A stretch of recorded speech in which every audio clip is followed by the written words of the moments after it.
everyone, this is Carolyn from the library, and I wanted to follow up with a quick tour of the library website and how to search and access some of the online sources that we talked about today. So first of all, there's a couple ways to get to the library homepage. One easy way is if you're just starting at the Shoreline homepage, shoreline.edu. We can scroll over to current students, and we can use this library tab to get us directly over to the library homepage. From here, you can see that we have tabs for some of the different services and spaces that we looked at today. This is a great starting point, for example, to take you over to scheduling a study room. So you can see how we could select for next week, and you could make a reservation for a study room there for some group study or just some really, focused quiet time. You can open up this is the form to request a laptop to borrow for the quarter, which can be really helpful. We can check out this tutoring tab, and this is going to be some more information about the free tutoring at the Student Learning Center. So in addition to the physical space that we looked at today, you can schedule a tutoring appointment for, in person, but also online. You could also just meet with a tutor, kind of a drop-in tutor via Zoom online. And there's some other helpful information here about their hours and some of the kind of tutoring that they do. You can also use this tab down here to make an appointment with a librarian.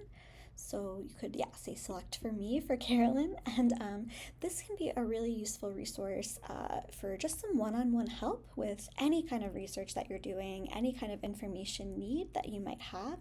It doesn't just have to be like a research project for school. So we looked at a lot of the physical resources like books or games or graphic novels that you can find in the library, but we want to look at some of the online resources. And the best way to do that is just with this main search bar from the library homepage. And that's going to help us access anything from news sources to ebooks. It's going to search the entire library catalog.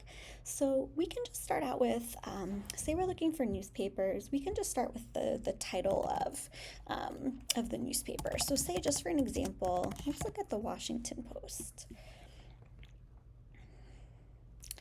So this might be something that's like, you need a subscription or it's paywalled, when you're just looking at it on the web. But from here, we can access it through our databases. We can see this first result is the newspaper, so that's exactly what we're looking for. And we can access it online right here. There's obviously a couple different ways that we can access it. These are all just different subscriptions that the library has that include the Washington Post, but they're all all get you to the same content. So I'm just going to pick the one at the bottom here. And at this point, if you're off campus or using like your personal computer or a phone or something that hasn't been logged in to Shoreline before, you may be prompted to sign in before this step.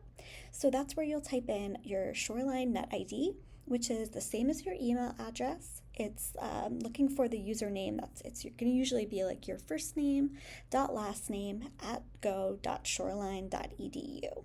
So it's the same password as your email. And anytime you're having any difficulty with your email address or password, the technical support services site has a way to reset your password, and also like we talked about today, they have an office in the bottom floor of the library where they can also help out.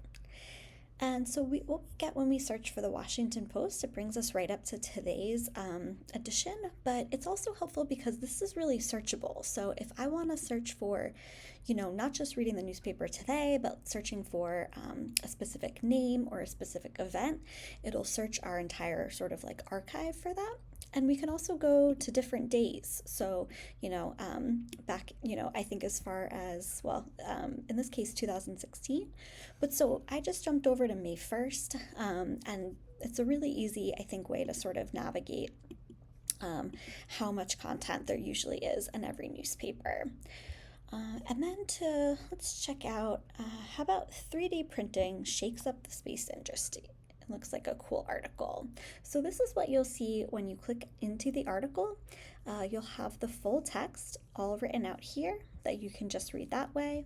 You can go over and save to download this as a PDF.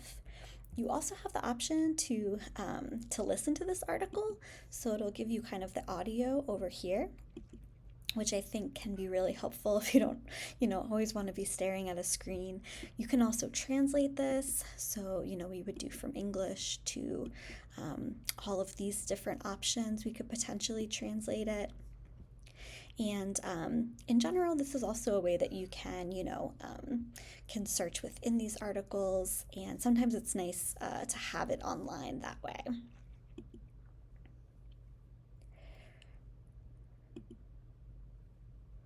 So for newspapers or anything like this, the search interface might be a little different for different newspapers or different databases. So really, I just encourage you to kind of explore and check out some of the different, tools and options there are.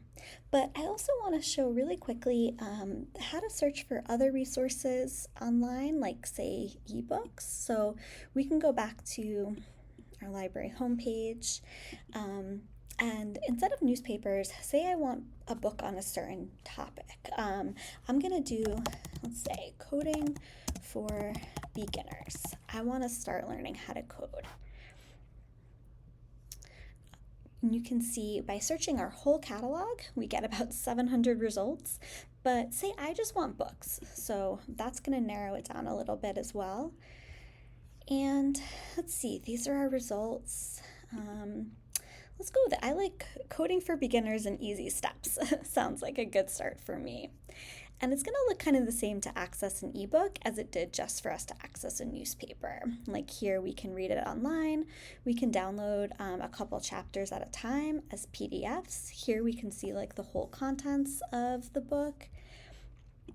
And if we go to read it online, we can also navigate it really easily between chapters and pages. Let me pull up. And and skip right ahead to different things that we're looking for. So let's do converting data in chapter 2. And let's see, similarly, we can print things out, we can cite them. There's lots of little different tools that try to help make your research easier. So that's a quick overview of how to search in the library website and how to access things once you found them. Like I said, you may be prompted to sign in, which can be a little, sometimes kind of a barrier. So please reach out to either the library or technical support services if you're having any trouble with that. But yeah, there's a lot of digital resources through the library, so I really encourage you guys to just to explore. And of course, please reach out to me or anyone at the library for help or support. We're here for you.